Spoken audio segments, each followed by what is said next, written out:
Thiruvananthapuram medical കോളേജിലെ തീപിടുത്തമുണ്ടായ ICU ഒരു മാസമായിട്ടും പ്രവർത്തന സജ്ജമായില്ല.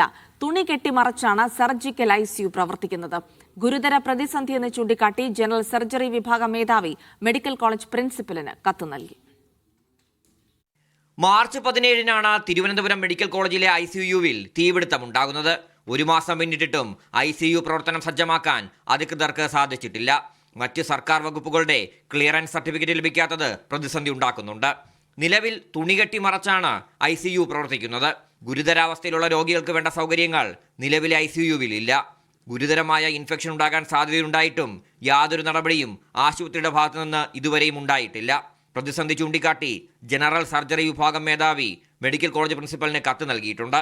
ICU ഉടൻ പ്രവർത്തന സജ്ജമാകുമെന്നാണ് അധികൃതർ അറിയിക്കുന്നത്. മീഡിയ 1 തിരുവനന്തപുരം.